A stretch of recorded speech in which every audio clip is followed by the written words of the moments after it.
Hello, my name is Hayley Walsh. I hail from Sydney and I write light-hearted fiction. I have 2 books available on Australian book lovers titled Making March and Crayons and Chaos. Us Aussies don't tend to take ourselves too seriously, and that's why I love to write funny stories that make people laugh.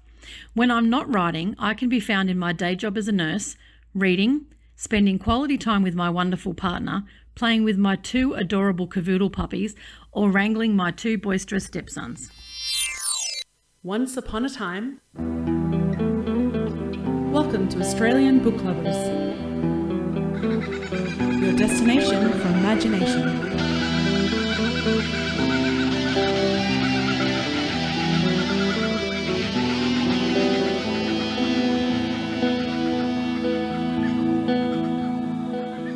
A huge warm welcome to everyone, and also a huge thank you for joining us for another edition of the Australian Book Lovers Podcast.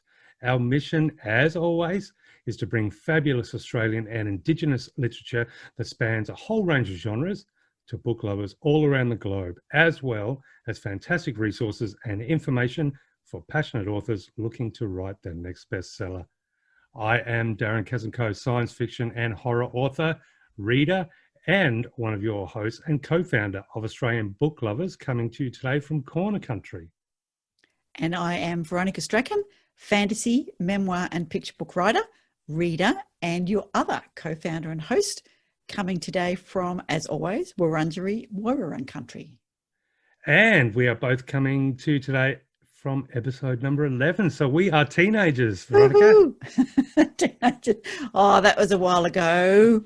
Well, does that mean we can start breaking a few podcast rules? Not that we've even worked out what they are yet, but now we can start to rebel and put in like 3 minutes of silence just because it's just because. Yeah, it's who I am. Okay. No. So thank you to all our listeners for listening to the show, and thank you for all the support to everybody out there. And look, we love the fact that we've made it to number 11, and my goal already is to be celebrating at 111. So we're on the way. And it's just fantastic, and so many authors to come. So we've got a lot of work ahead of us and a lot of entertainment coming your way. So, but yes, congratulations, Veronica, for teenagers. Yahoo, you too. Who'd have thought? Who would have thought? Well, correct. Not myself. Not a few months ago anyway, that's for sure. But it's been an awesome journey. I love it. And it really does feel like we're picking up steam, and hopefully people out there are really enjoying it. We've got some fantastic guests coming up still. We've got another industry special very shortly. But right now, I believe, Veronica, you've got a whole heap of stuff to tell us about when it comes to news. Absolutely. And some of it is the fact that we did do our industry podcast with Tas Writers, the fantastic CJ Wunsch and Ariane James, who were on the last episode, who were our decade of episodes.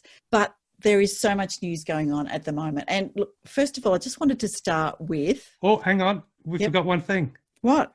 The music. Oh. Okay.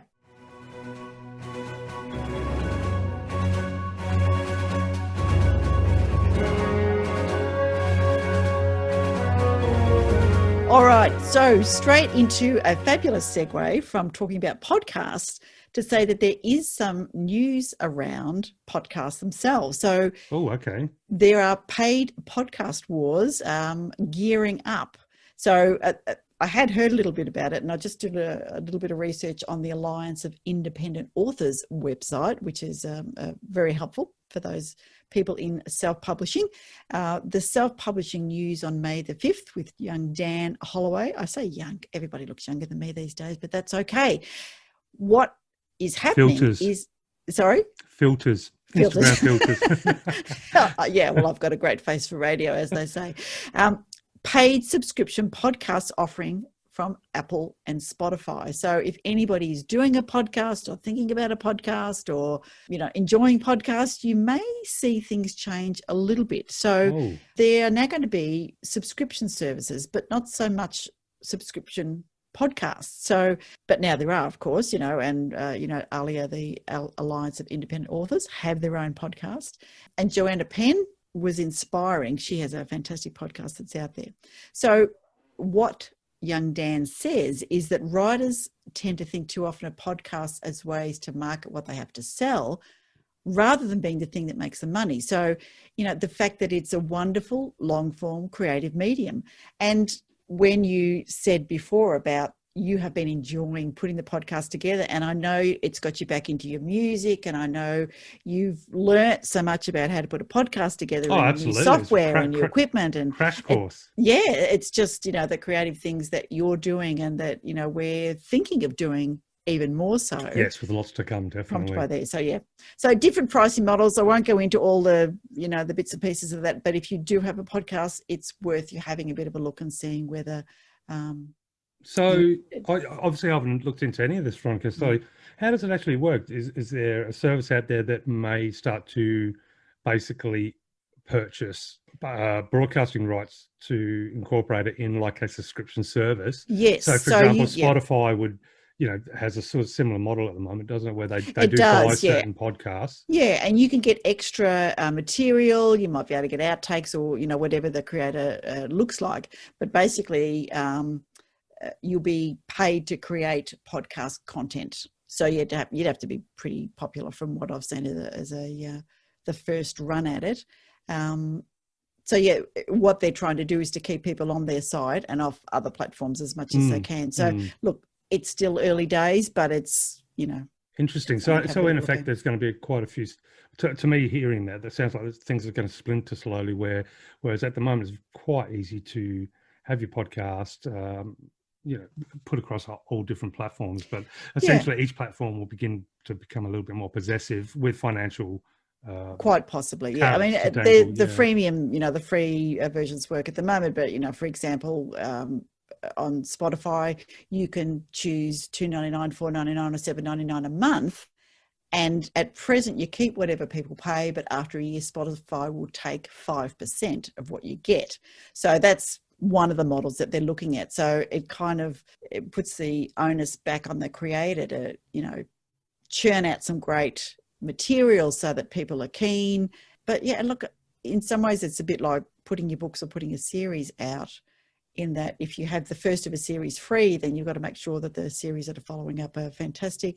I know some people have extra material for their newsletter subscribers, or some people use Patreon or some of those. I was going to bring that up, the Patreon. Yeah. It sounds like that's quite common for, basically free podcasts, and then you can pay for additional, special edition podcasts and extras. Yes, or extra interviews, or, if the interview was only half an hour, but they really talk for an hour, you can get the whole thing, that kind of thing. So I guess from a creator's point of view, it gives you the opportunity to create more content, more creative content. And if there is a market, if listeners are keen to hear more of what you have. Well, I actually did for the first time, and I am going to for another podcast, but I did become a patron for a podcast, and it was called The 80s All Over. So essentially every month they were releasing a podcast, and so for example, they were doing the whole decade of 1980, and they would go with, like, say for example, the month of January 1981, all the films that were playing in cinema that year, or the main ones, they would watch and revisit and review. Great hosts, and I loved it. And then so I became Patreon, and about 5 episodes later, they pulled the pin because they said it was too much work. But I thought, that was pretty ambitious. I think they got up to like 1984, if I remember correctly. Right. But yes. Well, that's where you want to look at somebody like Joanna Penn, whose podcast, The Creative Pen, she's been going for more than a decade, and started out as, trying to get some more creative effort out there. She's a self-publisher, and now she's fantastic. She's got so much material, and she interviews all the leading lights and influencers in the publishing field, and fantastic. Okay, more news. Switch a little bit now. So yes, go and investigate that. That's an interesting one. This is an update from Literary Listings. So Literary Listings I follow them on Twitter, follow lots of people on Twitter, and they are the place for bookish events. So I wanted to share, I don't know whether they just happen to all be around me at the moment, but there are lots of literary events happening. I think people are starting to go, let's get out there, because we now can meet in person carefully and under and COVID restrictions, but we can get there. I imagine a lot of stuff was postponed, and so I could understand there'd be a whole heap of stuff coming out at once. Yes. So Sydney Writers Fest, Brisbane's coming up, but locally, May is a really busy literary month. We've got the Clunes Booktown Fair. Now, this will be too late for the first couple of days, which was when a lot of their program is, but they've got a book month, a literary month, and Clunes is a little town not far from where I live, and the whole town embraces the ones that don't tend to have a couple of weeks holiday, as I've heard from a few locals, a little bit like the Grand Prix when it was in Melbourne. You either love it or you hate it. But Clunes Booktown, May 1 to 3, have a look, and they've got some fantastic events there, some online stuff, some panels, some great things there. And of course, I always bought too many books when I went in person, so perhaps it's good that I'm not going this year. Unless you go with a microphone. Well, yes, that's right. But the Bendigo Writers Fest is on from May 6 to 9. And again, the early days of that may be gone by the time we get this out.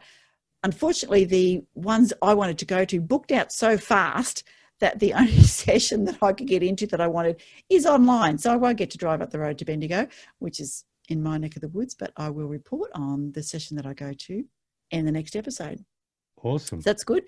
And then also in Victoria is the Queensland Literary Fest.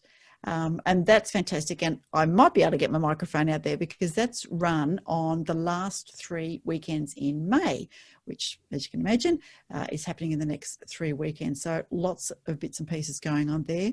So I will try and get down there and see what I can see of that. Again, we say if anybody goes to any of the festivals and wants to give us a live cross or record a little their thoughts on the festival, then by all means do that and send it in to us, and we'd be happy to chat to you. Definitely. Beautiful. Third arm of the news is there's a lot of awards going on at the moment. So I just wanted to mention that the Australian Book Industry Awards have been announced, and Phosphorescence by Julia Byrd has won the Book of the Year, which is fantastic. Oh, far out. Congratulations, Julia. Yes, I've looked at that. I've seen her cover come up over and over, and I think, oh, yeah, I think maybe, oh, yeah, maybe. And now I think it's won an award. Okay, I better get it. Because that has decided me, because other people think it's a good as well. I'm so easily swayed by public opinion. Terrible. However, that's okay. General Fiction Book of the Year is The Dictionary of Lost Words by Pip William. Now, I'm just going to say that I brought this book for my daughter who loves words. She has done copywriting and editing, and she's fabulous with that, as well as being a digital artist. I gave her a copy of this, and could she please hurry up and pass it along to me, because otherwise I'll have to buy my own copy. I was going to say that you've got to have to consider it gone. Yeah. So shout out Cassie Strachan. Could you hurry up and read that, because your mother wants to read it? But no, I think I just have to go and get my own one. Definitely. Now, dictionary of, is it, would you say forgotten? The Dictionary of Lost Words. Yeah, by Pip Williams. So has it got a through narrative, or is it really almost poetic in the sense of, a lost word and then a very symbolic and... No, it's a fiction, but it's also about little girl sitting under the table, and when they were when they were creating the first dictionary, and so she's the lost words. So the Dictionary of Lost Words is this is the blurb. In 1901, the word bondmaid was discovered missing from the Oxford English Dictionary, and this is the story of the girl who stole it. So, she's this little girl, Esme, is born into the world of words, and she spends her life in the garden shed in Oxford, where her father and a team of dedicated lexicographers are collecting words for the very first Oxford English Dictionary. So she's underneath a sorting table, and one day a slip of paper with the word bondmaid flutters to the floor. She rescues it, stashes it in an old wooden case. Anyway, so it goes on, and it's what fantastic. A premise. So I've been hanging to read it, and I thought it'd be great for Cassie, but she hasn't given it to him yet. So I will definitely be getting my own copy. I think I've run my hand over it a few times in bookstores. No, wait, but no, I'm going to buy it myself. Okay, so awards are out there, which is fantastic. The other thing that I did want to mention is that the Mascara Literary Review has a new residency. So it's for First Nations and culturally and linguistically diverse writers. And the premise is they need to have an innovative project that pushes their writing craft into new, expressive and conceptual territory. So applications can be for the project in poetry, fiction, non-fiction, script writing, graphic novels, spoken word or criticism. So you get a 2-week residency at Bendigo in New South Wales. You get $1,000 and you get a manuscript reading to be arranged with Ultimo Press, which is fantastic. So Bendigo is on Wadi Wadi country along the Shoalhaven River. So that's fantastic. So that is Mascara Literary Review. So yeah, they've got a few other bits and pieces. So again, look at their website, mascarareview.com. You can go /programs and have a look and you can see the residency there. Yeah, so I reckon. Awards, yeah, go on. I was going to say awards obviously are fantastic, but the competitions to get the awards are real fun. And it was thanks to chatting to the ladies from the Tas Writers, Centre that made me sort of start to have a bit of a look. And for example, being in South Australia, I had a look at the South Australian Writers Centre website, and they've got a list of all the current and upcoming competitions, and with brief descriptions, obviously, of what it's about, who can enter, what sort of prizes are involved. And it's fantastic. So, any authors out there that weren't aware, I myself, I guess I was a little bit aware, but I haven't checked it for a long time, but jump on and have a look, because there's just so many competitions out there. And obviously there's a little bit of confidence if you are led to a competition via something like a writer centre or a writers group, because you know that they would have at least vetted it to some degree. And you can sort of feel confident you're not going to some competition where they say, yes, only $59.95 to enter. You say, yes, we want your money, but we're not going to do anything about it. Yeah, that's right. Yeah. So competitions are interesting. There is often a small entrance fee because you've got people who are going to spend time reading your work. It's a good way to practice your craft. It's a good way to get your craft in front of other people. Whether you win or just enter, or you get on a long list where it's judged as being, equal to a group of your peers, it is an opportunity for marketing. It's something that, as well as the growth of your own skills, it's an opportunity for your name and writing to get in front of more people. So a way to share your stories, build your skills and do some marketing. Yeah, absolutely. And building the skill part, I think, is such a vital point of entering. Even if you don't enter them, even if you just look at the requirements. So, for example, 3,000 words or less about, I don't know, rabbits and something, whatever it might be. but it can give you sort of the green light to write outside of your comfort zone. Yeah. And by doing that, you may discover skills or strengths that you didn't know you had, or you build strengths and skills that you don't know at that time that you may need down the track in your own writing. So it is good fun. So definitely have a look. Absolutely. Yes. Final thing, because this will be very timely, is that it is Library Week, 17 to 23 of May. So this is the week where we celebrate the work that library and information workers do all around Australia. So the theme is adventures in time and space, and you can look at the Australian Library Industry Association, yes. So their website is alia.org.au, and have a look at the fantastic stuff that they've got on their website, and think about Library and Information Week and what you might like to do. They've got a little something for every day. And jump on in. That's enough news from me. Darren. I've got just a little bit of news, literally a little bit, with regards to the website. We've had some amazing new books on there, and I think in the next podcast I might do a few more synopsises of what the books we've received. But as far as the news for the website, visitors may have discovered, and if you haven't visited for a little bit, jump back on. We now have a search bar, which is something that appears at the top of the genre page and each genre page. So fantastic way to look for anything on our website. Obviously, the book lists are growing. Yeah, absolutely. And, the list is growing all the time. So, for example, if you hear about us talking about a book on one of our podcast episodes and just remember a bit of the word, or you just remember the first name of the author, just type it in. It's going to anything on the website to do with that name will come up, and it's a great way to find everything. And if you know the author you're after and you know they're on Australian Book Lovers, type it in and there it will be. So, fantastic little addition, and something that's going to come in very handy moving forward, because there's going to be still some real big surprises coming. But that's one of the little surprises. We've also got three little animals to join our, what would you call it, our logo, genre our logo mascots, family? Our mascots, yes, our mascots. Genre yes. mascots, yeah. So we've got three cool new little animals joining our mascots. They are so cute. Yes, absolutely. I'm not going to try and describe them because that will ruin the cuteness. Yes. No, they're fantastic. And so hopefully you'll see them on the website in the next week or so. And that also means, of course, 3 new genres, but we will definitely put out some announcements across social media and chat more in the next podcast, because that will, of course, mean a very, very special open-armed invitation for authors of those 3 genres to be a part of our Australian book loving community and help fill those genres up. So very exciting. And then once those 3 are there, there's some more animals to come as well. But and Veronica, obviously we were talking earlier, very soon we've come to the realization that as wonderful as our mascot animals are, they currently have no name.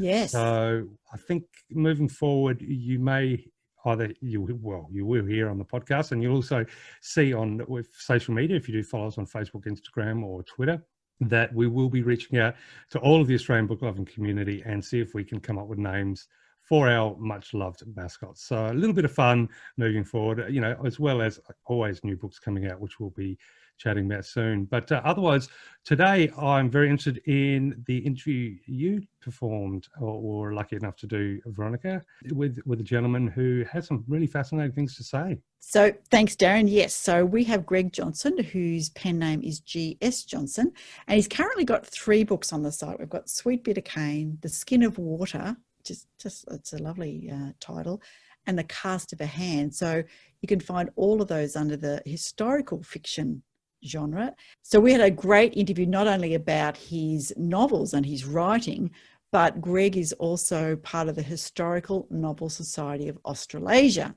So, reading from their website, they're recognised as the home of the historical fiction genre in Australasia.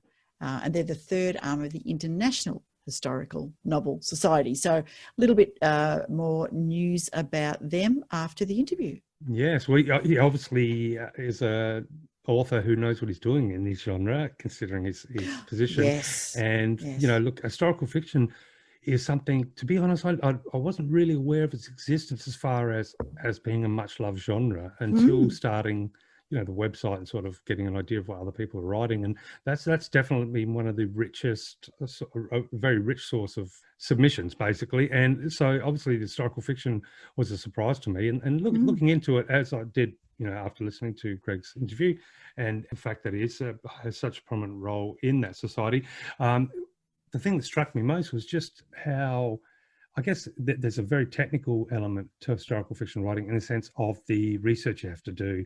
And therefore, the world building comes with, quite a bit of responsibility. Yeah, it's the obligations to get it right. Yeah, so I thought that was very fascinating. So it's it's a different type of writing as opposed to, say, for example, when I'm writing, it's either set today or the current story is just a little bit in the future by a few years, but I don't feel obligated to anything, especially consider I've smashed half the world apart, but that's another story. But yeah, so it's a fascinating, it's a fascinating style of writing, and something, and I believe it can be from time zero to the 1950s, pushing the 1960s. So there's a huge palette to draw from. Yeah, in fact, as Greg mentions in his interview, that it must have taken place, the official definition, and I went back and had a look at the HNSA, is, I've got to get the acronym right. Is it the Historical Novel Society of Australia? Yes. Try working for a government department. Acronyms, oh my God. TAP, anyway, that's for the fridge. What? Yeah. So I want to say that the definition of the genre as set by the Historical Novel Society of Australasia, HNSA, is a novel in which the majority of the narrative, i.e. more than 50% of the events described, must have taken place at least 50 years before publication. So given that we're in 2020, anything before kind of 1970 is fair game. So 60s, yeah. But historical subgenres considered to be historical fiction include historical mystery, historical romance, historical fantasy, and alternate history. So time slip novels, multiple time period novels, and parallel narrative novels are also considered historical fiction, with flexibility to cross over between eras, stretching from 50 years or more in the past until contemporary times, provided that more than 50% of the events described take place at least 50 years before publication. So that's the official definition, although, you know, I dare say there's not a lot of people around there going 50%, or actually it was only 52, so no, you can't get in. But, you know, I certainly hope not, as passionate as those readers may be. Yes, yeah. So I mentioned that definition, and I've read it out particularly because the HNSA have the 2021 ARA Historical Novel Prize. Now, that's just been kind of launched, and it is now the most lucrative prize, literary prize in Australia. This is what that's they're massive, saying. isn't it? Yeah, $100,000 in prize monies. Oh, I've got new pen, new pad, let's go.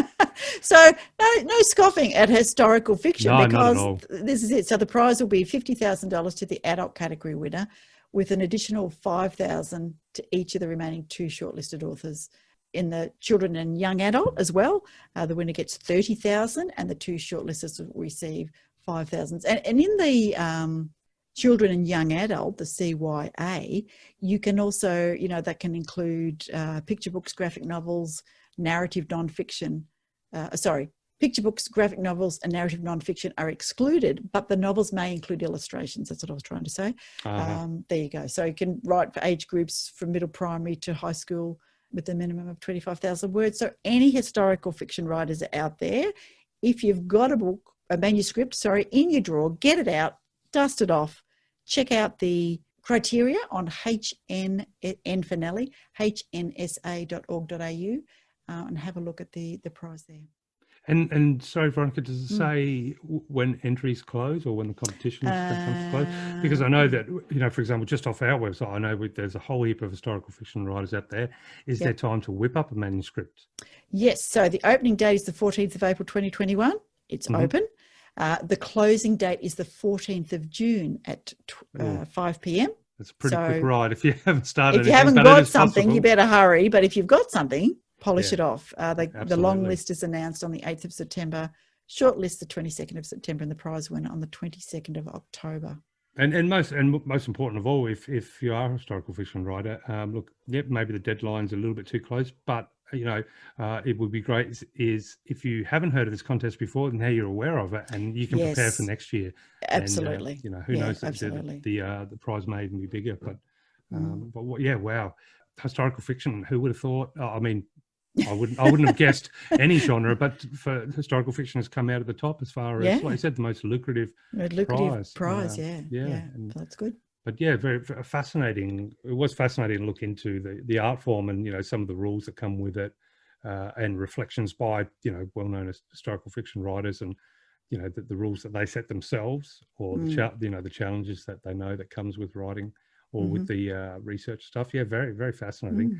And very, I think a lot of the historical fiction books, by the fact that they can create, you know, a story set in a particular background of something that was important or is important, but should maintain its importance. I think, you know, lends great weight to, you know, the importance of the book.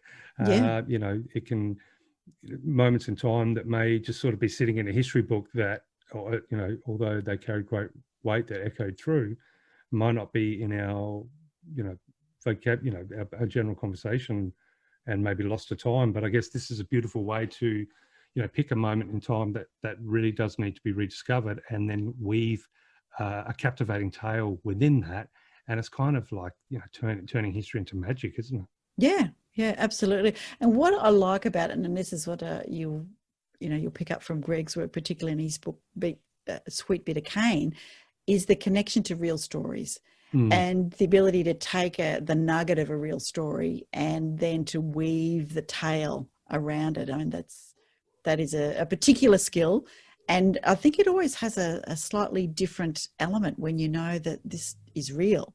You know, this actually happened, you know, these parts of it, and that, you know, whereas the magic that happens in my stories, I wish it would happen and be real, but sadly, no. And dragons, yeah, sadly also no. Yeah. Well, how about we go to the interview, because he's got some fantastic things to say, and I'm sure we've got still a lot to talk about as well. Always.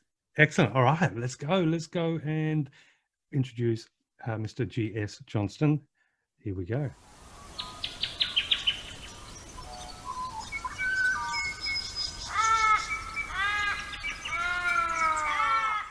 And I'm absolutely delighted to be here today with Greg Johnson. And Greg is down in the far south of Tasmania at the moment. So welcome, Greg. Oh, thank you for the welcome. Yes, I am in Tasmania, which is a lovely place to be. It is. And we are here at the supposedly summer, but I think we've had a bit of a mixed bag in Melbourne, but there you go. So Greg, Melbourne's always got a mixed bag with weather. It's one of our favourite things to talk about. But, but Greg, tell me a little bit about the book that you're sharing with us today to begin with. So historical fiction is your genre and market. Tell us about your book. Sweet Bitter Cane is about the internment, I guess, of the Italian migrants who had come out to Australia to work on the sugarcane fields up in far north Queensland. They were bought out after the White Australia policy was brought in, because when the Kanak labourers were sent back, there was a shortage of labour. So a lot of Italians were bought, mainly from the north of Italy, from up in the Veneto region, were bought out to work on the farms. And then over years, obviously, they were successful and bought land and established themselves and stayed, because in a traditional migrant story, I think most people thought they were just coming out for a few years and then they'd go back. So what the story is about is what preceded the Second World War and what happened after war was declared, particularly when Italy entered the war and the Italians became enemy aliens. So I imagine that there's a lot of research that went into your writing, because I know even in speculative fiction, which I write, people have a go at you for making things up. But imagine in historical fiction, if you don't get your facts and details right, then there's easily a bit of a backlash from your readers. So tell us about the research, particularly for this book. Yeah, the research is, I mean, it's something that interests me. I guess to write historical fiction, you have to be kind of interested in finding those kinds of gems. But with this story, I first heard about the internment of Italians probably back in the late 1990s. And I hadn't, ever thought about writing something about it, but it just, more and more information just over the years, I just kind of found more and more out about it.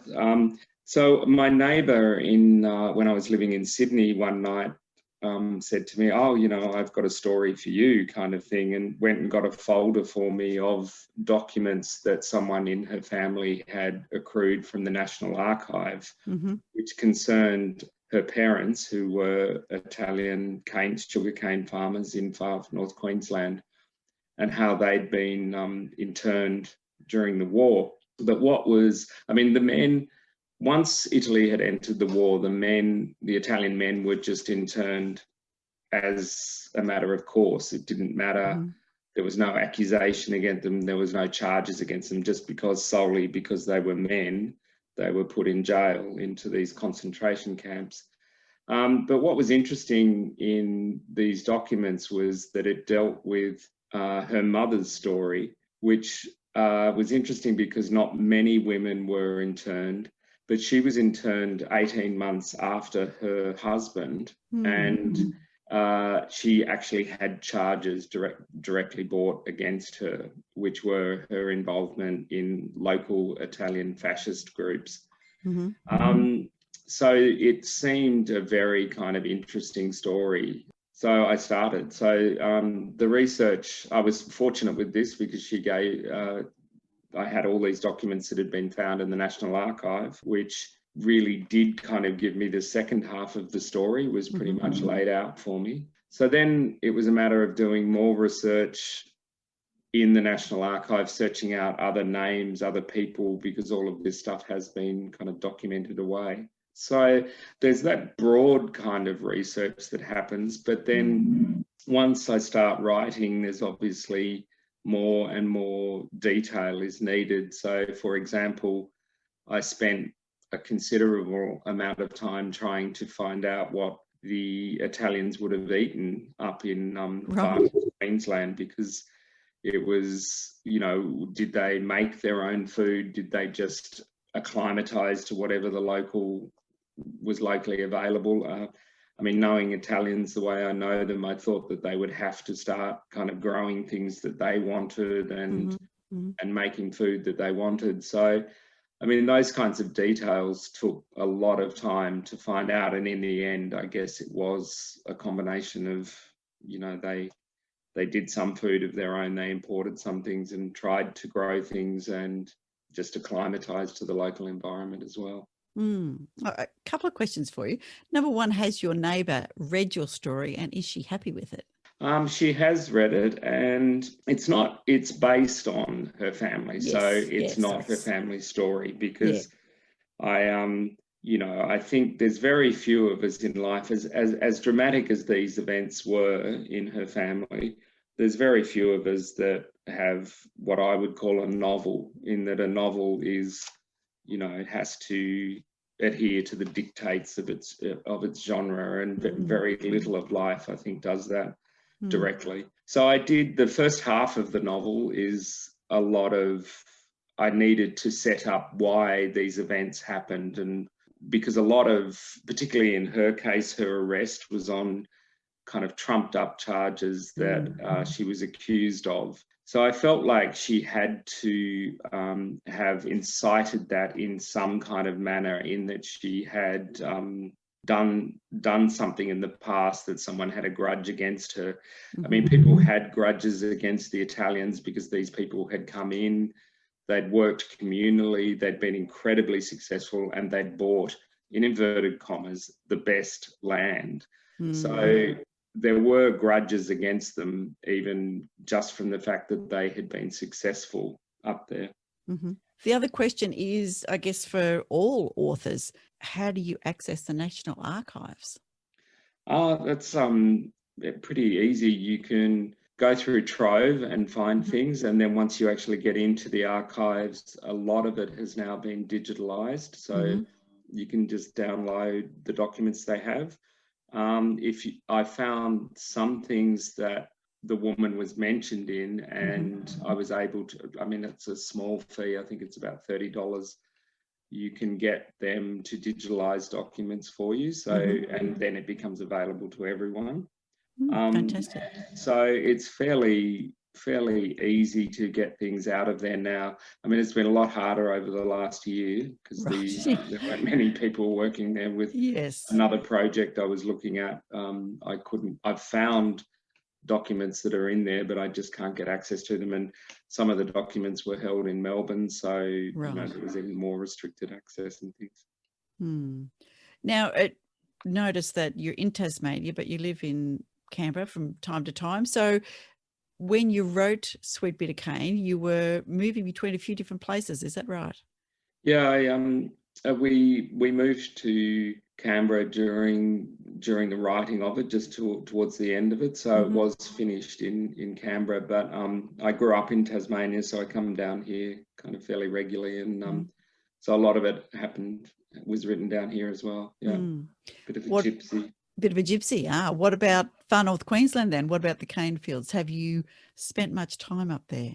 I haven't spent a lot of time up there, but I as part of it, I had to go up and just experience that. But I kind of chickened out and went in the middle of winter because I really hate heat and I hate humidity. So, fair enough. And like the little village Babinda that it's set in is reportedly there's a competition between it and another village about which is the wettest place in Australia. Right. But I mean, it's pretty damp. So and it's always amazing to go to the places that I'm writing about. The novel I've just finished is actually set in a small village in Italy. I mean, I've literally just finished the manuscript. It's not finished. But I was lucky enough to go there in 2018, which just really informed the novel so much, to be able to just walk the streets. Just imagine your characters there. So are you a plotter or a pantser? Oh, I'd probably come down in the middle. I definitely have to have a plan. You know, I have to have the major kind of turning points of the novel in place before I can really start writing. But then I usually divide up into quarters and work on a smaller quarter piece, because it makes the whole thing much more manageable. I think, you know, it's a ridiculous idea to sit down at a computer and a blank page and think, oh, I'm going to write a novel. Like it's just quite ridiculous. So dividing it up into small bits gives me a kind of sense of achievement of things. But yeah, I definitely have a plan and have things worked out, but then I try to allow organic things to happen within that. But again, with the manuscript I've just finished, I had a plan, and then with the last quarter of it, I really deviated from that and went off and tried to do all these other things. And then eventually I just came back to what I originally had planned. So I just find it's more efficient to have a pretty strong plan. But I mean, saying that, having a plan, you know, it's not like I can just sit down and write out a plan. I mean, there's months of kind of reading and thought goes into actually establishing a plan. So what is your writing routine? So perhaps, you know, when you're drafting or even when you're researching, are you a morning person? Are you a 9 to 5 person? Do you squeeze it in your lunch breaks? What's your process? I usually start pretty early in the morning when when I'm doing a first draft, which is literally just bashing it out. I try to write like up to 1,000 words a day. Sometimes it gets down to 500 a day, but even 500 a day, you do kind of start to amass words. So I usually start probably 5 o'clock in the morning and try and get a few hours done before the day really gets going and there's distractions and things. Yes. But I guess I'm always thinking about it. I guess that's one of the things that's really hard as a writer. I'll get an idea when I'm, you know, driving in the car or something, and they're only small ideas, you know, they're just kind of a sentence or a word even, and I end up having to pull over and write that down because you know, you kind of think, oh, I'll remember that, and then I don't. You don't.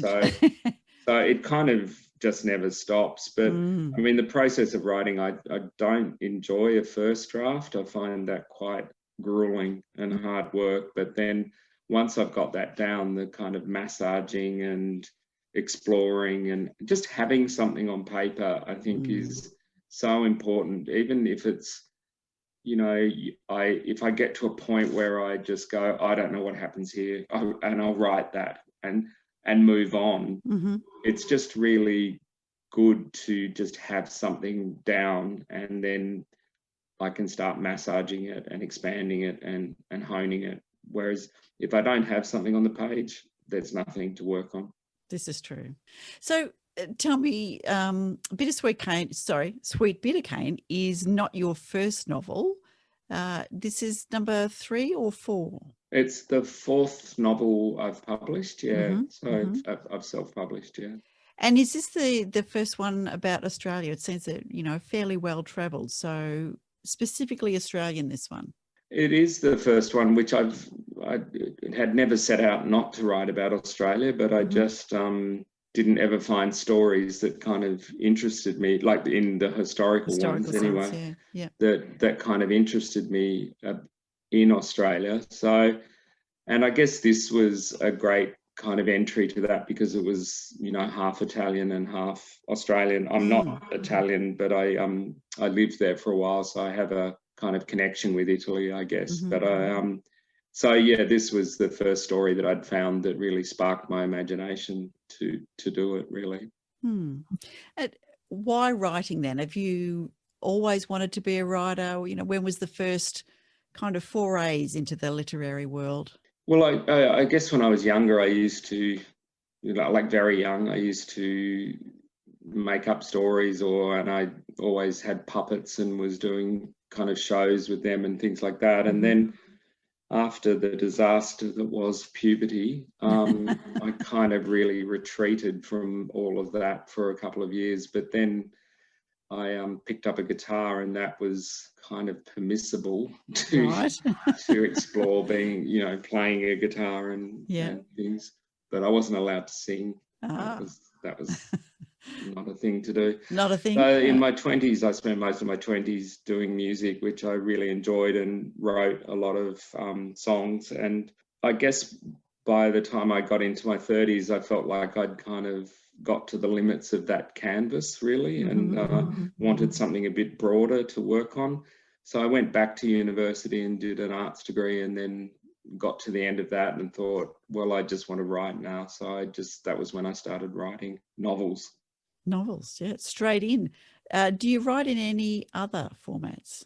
I've tried writing short stories, but I haven't put a lot of effort into it, but I just kind of find that I start in a short story, and all of a sudden it's bigger. And so yes, I have a little trouble up myself. I just can't contain myself. No, it's a sickness. So no, I haven't really explored short stories, and I've had a few interviews I've done with people published and things, but nothing major. I've just, I guess, concentrated on the novels. Yeah, the stories that wanted to come out. It sounds like you've got that muse sending you words and paragraphs and bits and pieces all the time. So yeah, listen to it. Yeah, no, it's definitely, sometimes you wish it would shut up. I've taken to telling mine, if they don't let me go to sleep, I'll be too tired to write in the morning. So, give me a break. Yeah. So tell me, what's the most useful writing advice you've been given? Well, I guess it's just to write, really. Like if you want to write, you've just got to keep at it and keep getting a sense that you're getting better. I think that's always been the thing that I've searched for, is just that I get to the end of a project or something and I feel like, well, I've done a better job of this. I've explored this kind of technical aspect or something. So I guess that I think because writing is incredibly kind of isolating, it's very easy to just not, to isolate yourself and not interact with other writers. So finding a writers group or finding some kind of writing community, I think was a really big thing for me, that I found people who I trusted.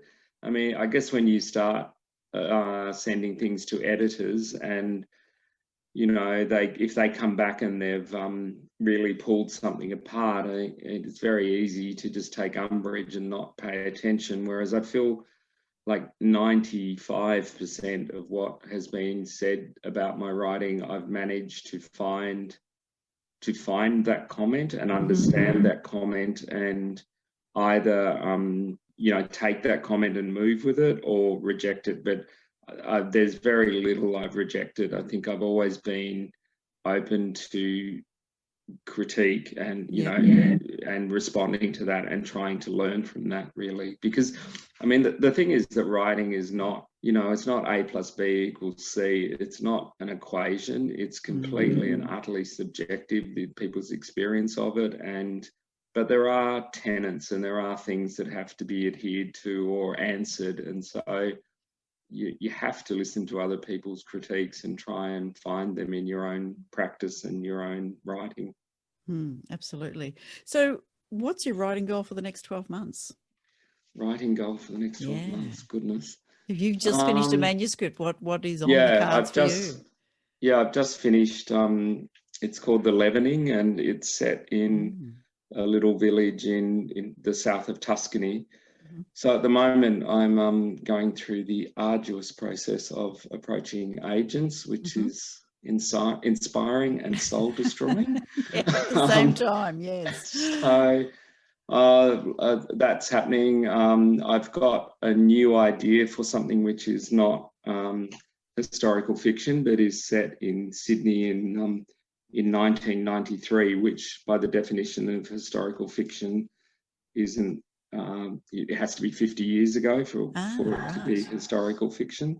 But I might add that I can't remember a lot about that time, so there's a lot of reading to be done. So I'd like to get a plan done for that, and maybe a bit of writing done, but there's a lot of reading I want to do for that.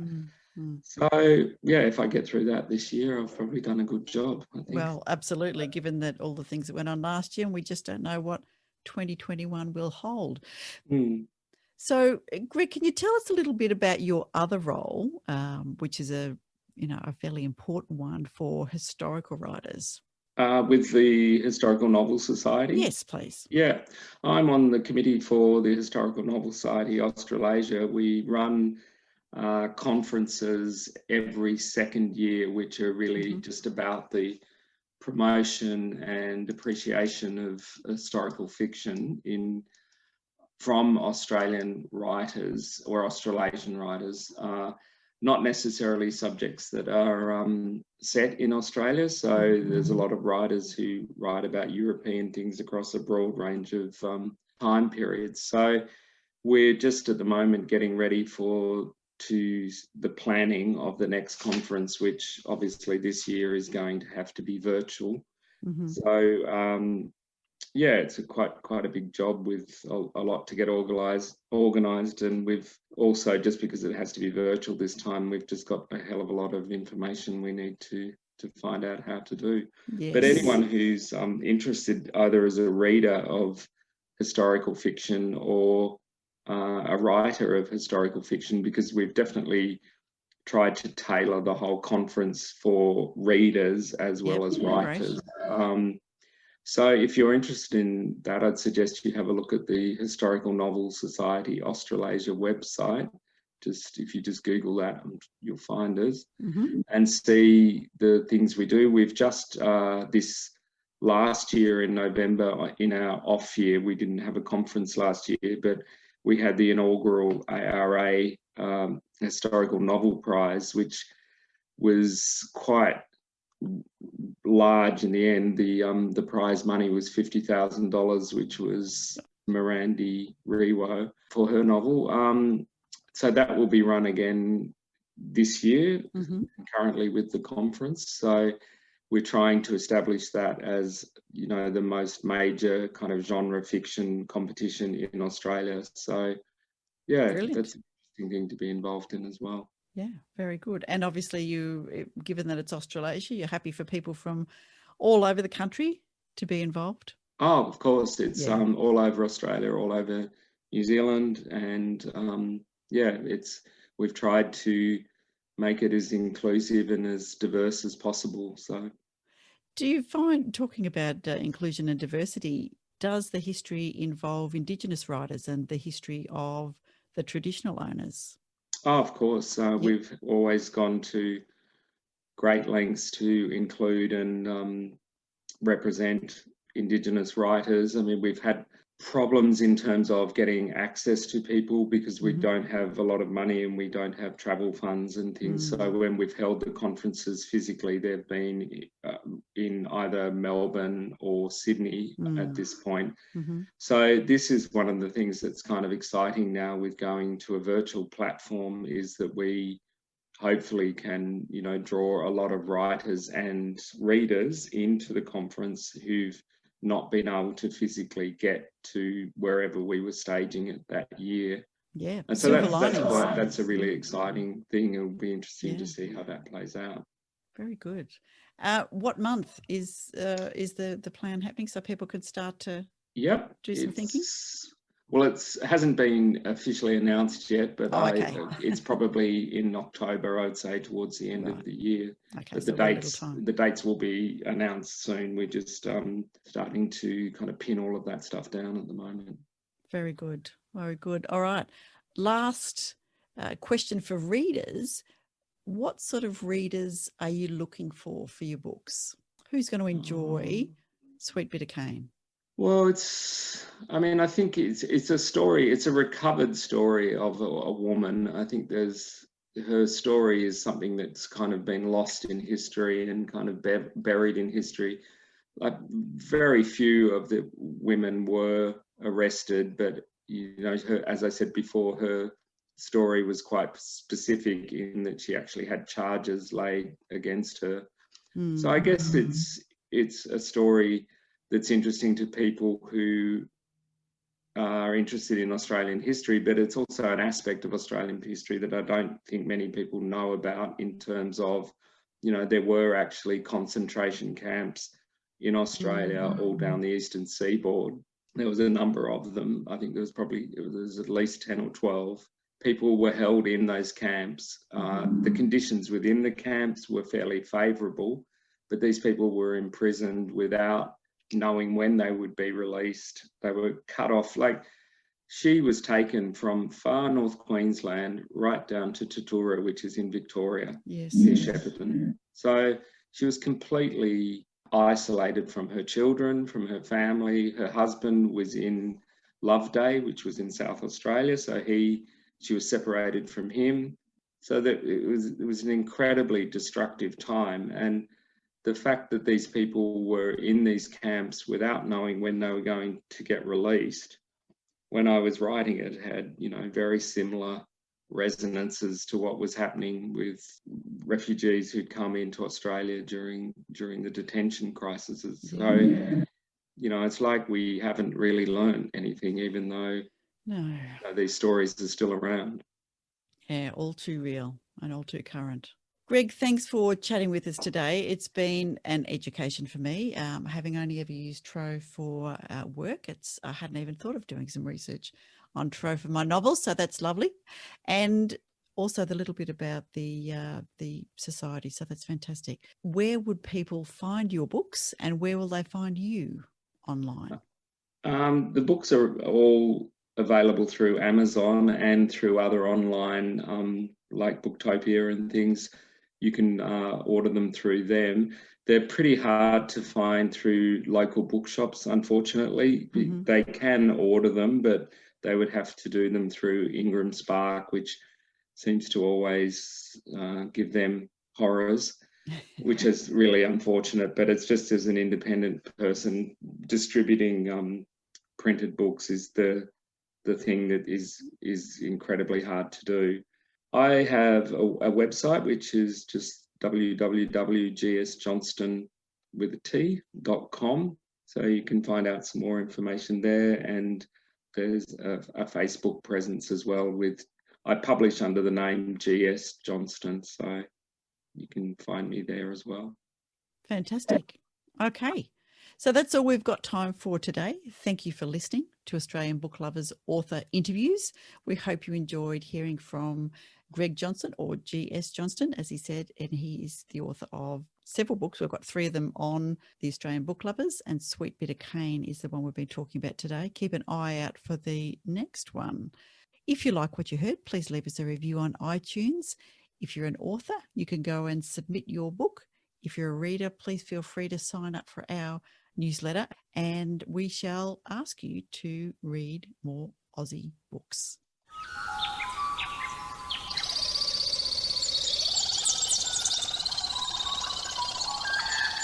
And thank you so much, Mr. G.S. Johnston, for, what a wonderful interview. And it must have been an absolute pleasure, Veronica, because, so much interesting stuff there to contemplate and to muse on. And,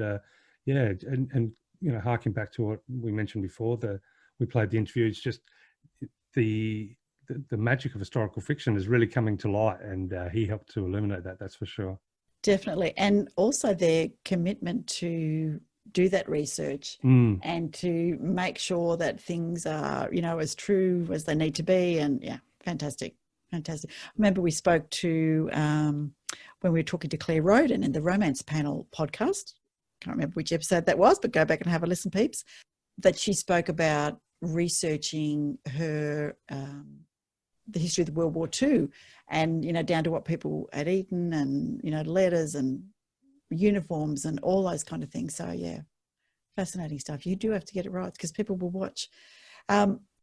We did speak beforehand about this. I guess, we're both a little bit surprised because we're sticking to our own genres, but we are learning about historical fiction having such a big following. Yeah, and absolutely. also, the depth and the beautiful span of, the broad space of what can be put into historical fiction.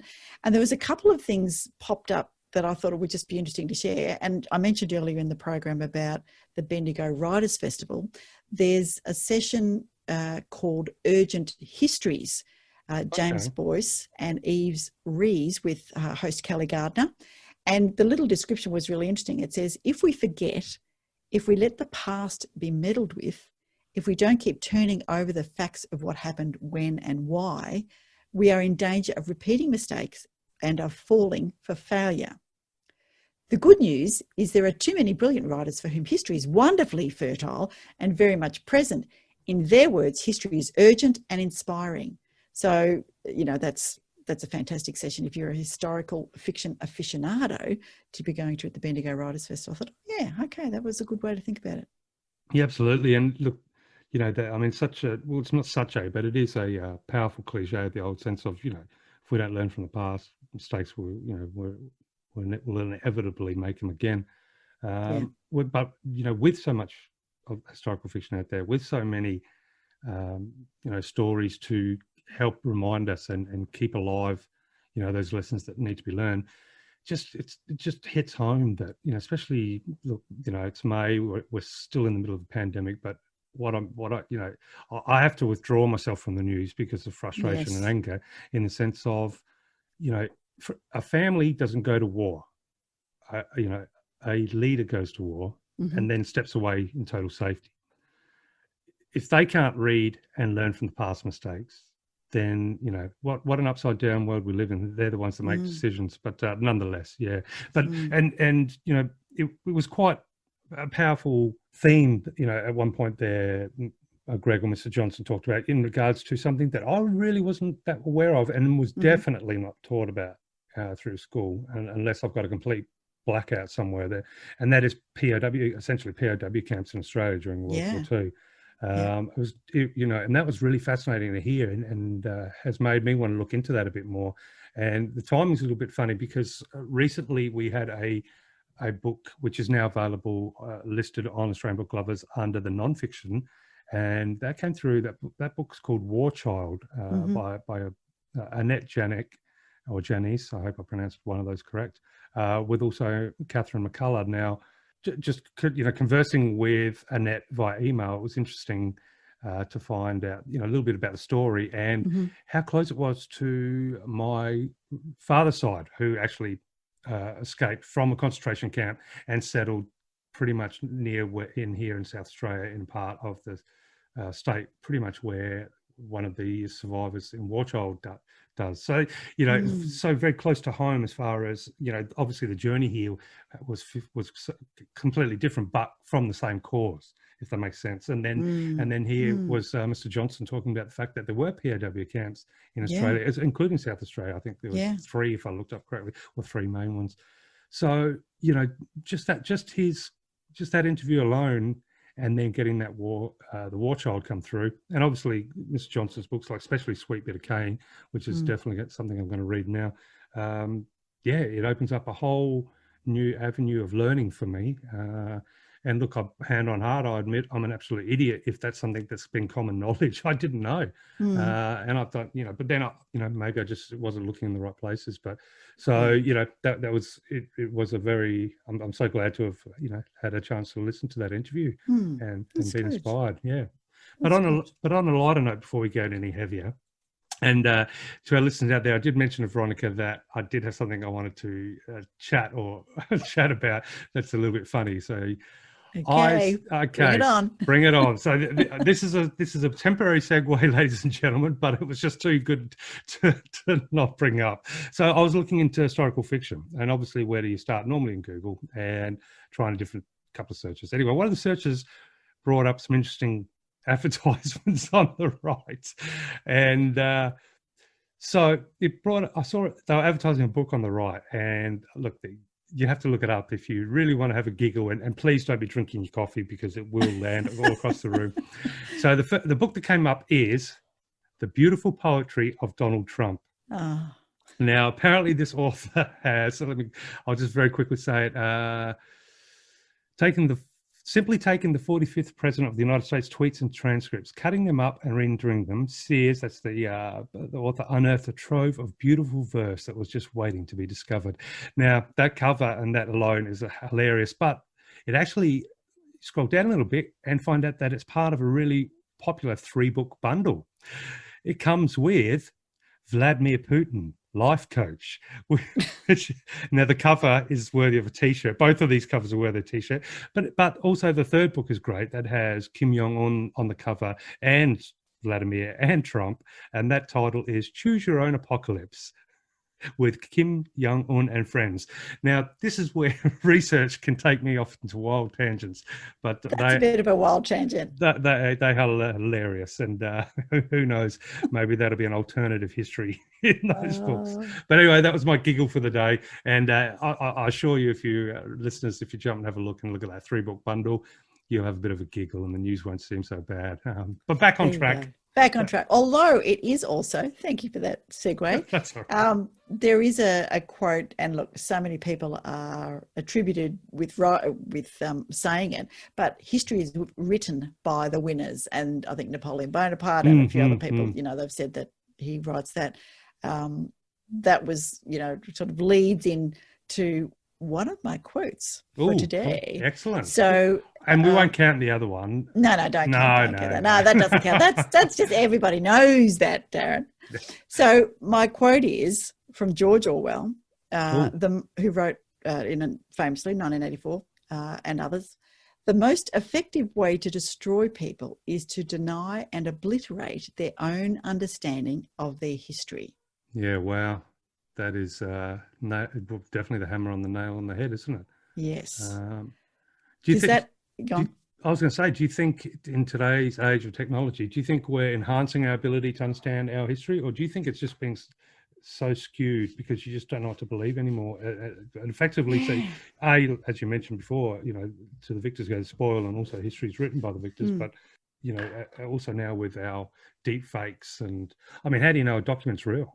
Wow, that's exactly right. And, you can go to Wikipedia and hope that, enough people have written about it. Look, it's kind of the same as when you're looking at medical announcements, how many studies were behind that? Were the statistics quoted appropriately? So I think there's still a responsibility on the individual to consider and filter the material that they're looking at and not just believe it because Google says, no things to Google.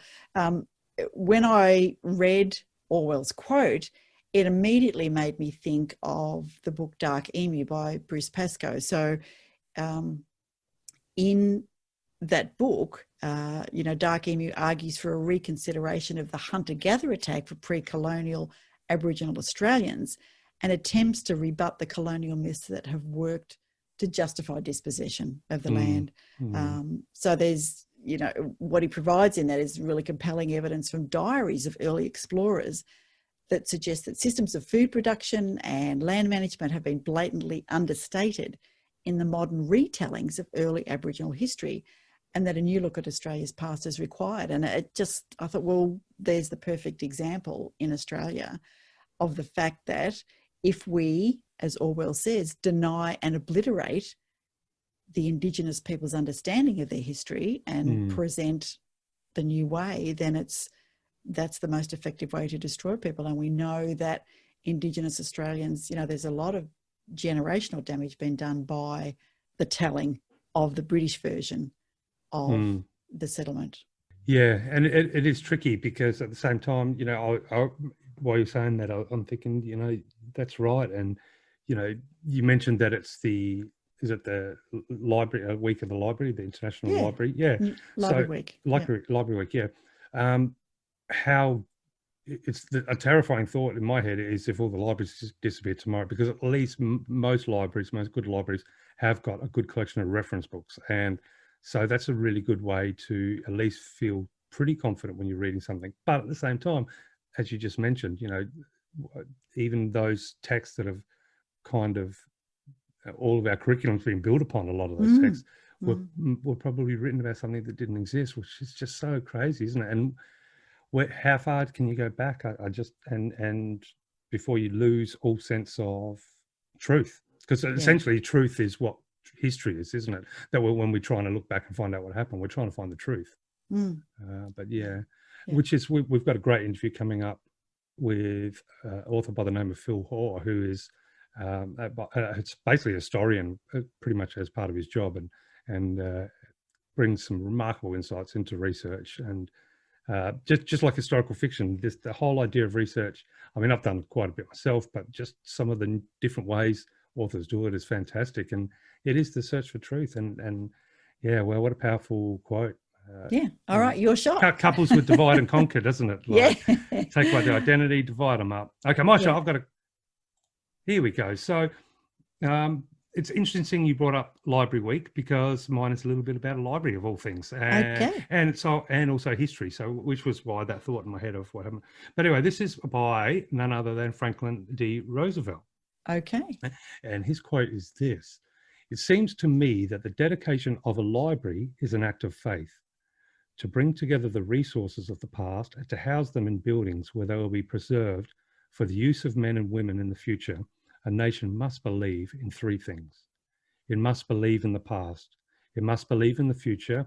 It must, above all, believe in the capacity of its own people so to learn from the past that they can gain in judgment in creating their own future."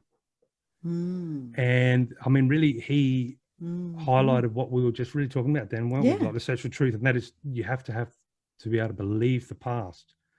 That's the they must believe in those three things, one of them being in the past. So if we take that away, who knows what happens? I don't know if I can believe a lot anymore of the past. But I think I would be, but I feel confident if I would start picking up some historical fiction books. I might feel a little bit more confident knowing the amount of research they've done and the passion that drove them to create those, to interweave fiction story in a non-fiction setting. It could be definitely better than Wikipedia, I think. So yes. I may become a little bit of a historical fiction buff on my side in my spare time. Sounds good. So what's your next one? So, well, I'm tossing up now. I've got two left, but I'm only going to do one. We're only one more, haven't we? You can do two more. Can we do two? Okay. This is a nice segue from your one on library. So this is very good. "The sea is nothing but a library of all the tears in history." That's from Lemony Snicket's. Wow. Yeah, that's a good one, Veronica. Yeah, you like that? Yeah, far out. But you can just imagine it. Yeah. Oh man. Nice. Very symbolic. Yes. All right, I've got one here, very nice, short, sharp one. But, but one that I think maybe will can leave a bit of an echo and probably leave us all to ponder a little bit. But anyway, this quote comes from the author or the gentleman Alvin Toffler. Right. Who stated, "The illiterate..." Future shock. Yeah. Yes, absolutely. "The illiterate of the 21st century will not be those who cannot read and write, but those who cannot learn, unlearn, and relearn." And effectively, just what we're talking about. If we have to be able to unlearn what we've learned in the past, to establish the truth, and then relearn what we should have learned. That's how I read it. That everyone may interpret differently. I would absolutely say that it rings so true for the work that I do as a change and project manager. If people have seen it in writing and they've done it for however many years, then they don't want to change it, and it's not their ability to not be able to read the new way to do it or the new ideas, but it's their ability to open their minds to learning and to be able to change the way they think, override, feel, and do. So fantastic. Like that one. Got to uninstall some apps sometimes. Yes, and you got to, you do have to uninstall. Uninstall the generic ones that came with the software system, so they tell you, and install those brand new ones, or create your own. Definitely you have to sometimes go in and do some app management. I like to your mind and your soul. Having just deleted a whole lot of apps from my phone, because I ran out of space and I was spending far too much time on social media. Yes. Excellent. And what happens? The phone goes faster. Yeah, So probably will. if we can eliminate all those lies in our hearts and our soul, including the ones we tell ourselves, but more importantly, the ones that have been institutionally taught to us. Not saying everything has been, but there is a lot in there. The more you can reach in, dig them out, ditch them, it leaves brand new, hardware space for the truth to come back in, a greater understanding, and your soul gets lighter. I'm not saying the world doesn't get crazier, because there's less sense once you start to see things of all the deception around. But nonetheless, there's a springing step, I think, and definitely. Yeah.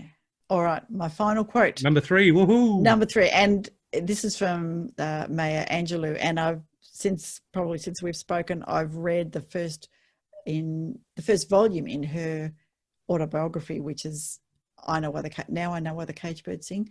But anyway, I love so many of her words. This one is, history, despite the wrenching pain, cannot be unlived, but if faced with courage, need not be lived again. Yeah. Because that kind of is the one that you mentioned about the past and the future and learning. Who was that? Roosevelt? Yeah. Well, have to be able to believe in the past. Yes.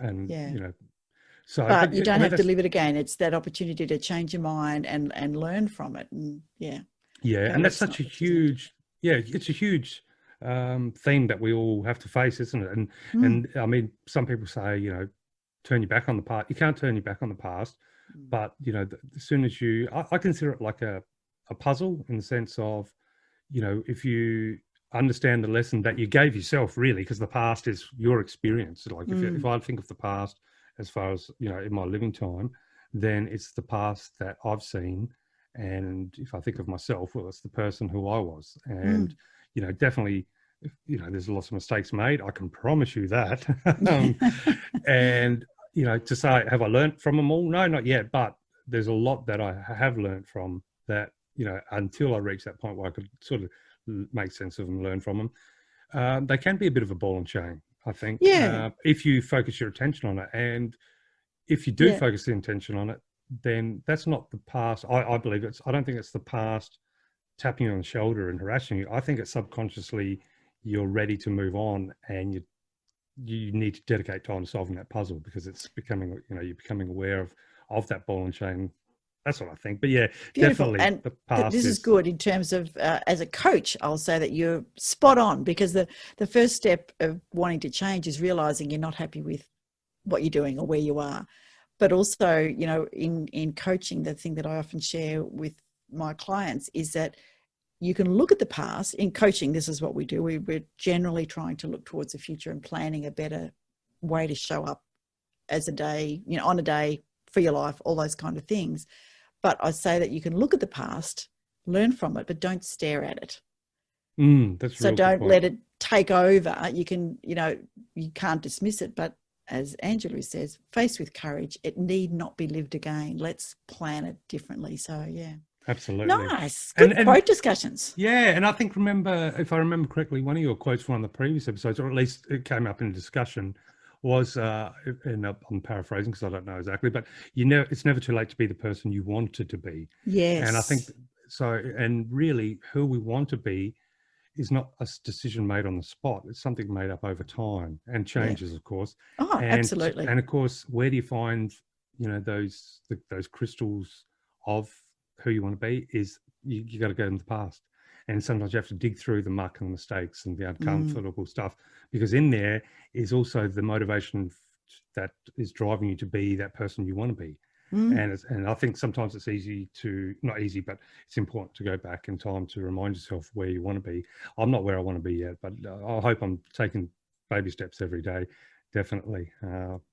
And it's never more important, if there's any politicians out there listening, dig back in the past, remember why you wanted to be one, and please look for truth in history, and please don't be repeating it, because at the moment, somehow the news looks like to be a repeat of just, we cannot get along, you don't do it, I don't like what you're doing. Yes, so God bless and thank all of our writers, because it's a far better thing to learn about the world. And about ourselves, I think, through books and through imagination and through the hard work of people doing like historical fiction or non-fiction. I think writers, any genre, I think keeps my mind, in a beautiful place. It fills the world with wonder, and it eases the sting for me of what can be insanity. But then again, the insanity I can switch off because most of it comes through to me through digital mediums. I can switch it off, walk outside, and there's always a fat magpie sitting on a telephone line somewhere singing. Much better. But no, it's been it was a great interview, and it's been a super fun episode 11, Veronica. Yes, indeed. We've got legs 11 is what you would call in bingo. Ah, right, yes. And we're going to be, we've had a lot of moving pieces going in the background. So, but to all of our wonderful, awesome, and very much treasured listeners out there, the next week or two, in theory, is going to be very fruitful. And we are hoping to bring you a whole heap of entertainment podcast-wise. So do keep your eyes out on our website, obviously, and have a look when the latest episodes are coming out, because they may be coming thick and fast for a little bit. Fingers crossed. Yes. But otherwise, maybe is it time for our tagline and maybe letting some book reviews. It is time for the tagline and to hear a little bit more about some of the fabulous Australian authors out there. Yep. Absolutely. So are you going to call it, Darren? I'll call it this week. Absolutely. Okay, all right. So, okay. I still think Staying Alive beat. Oh, no, we should do Long Way to the Top. That's Aussie. Yes, that's like done. 2, 3, 4. I reckon it's about that pace. So, what? No, then, yeah, okay. I can't sing. So, beat's no good. All right. 1, 2, 3, 4. And remember to read more Aussie books. Oh! It's not how you start, it's how you finish. Thank you, everyone, for listening. You've been amazing wherever you are, whatever you're doing, and we can't wait to be a part of your life again in the next episode. Take care. Bye for now.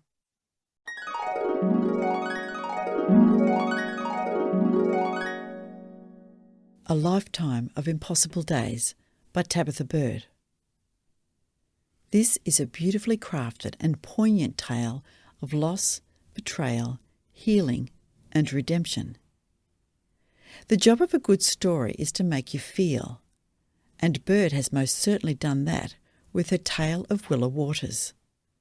I love how seamlessly magic slips into the words, so that the focus stays on the 3 Willers as they discover and rediscover what's important in their life.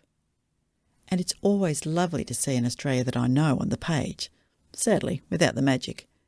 This is a fabulous read, and I highly recommend it.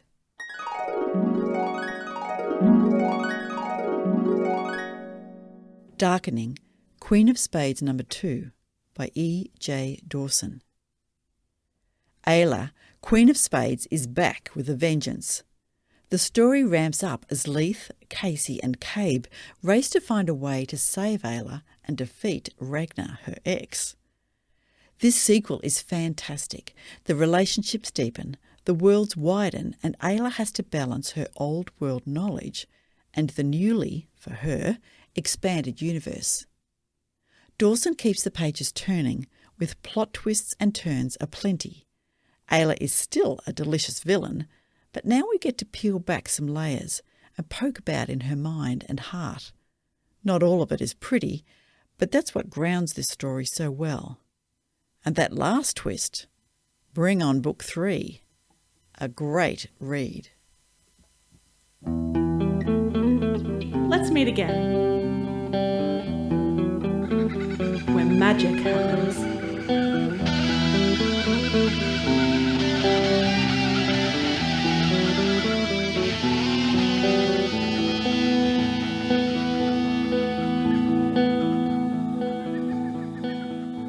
Australian Book Lovers acknowledges First Nations peoples and recognises their continuous connection to country, community and to culture.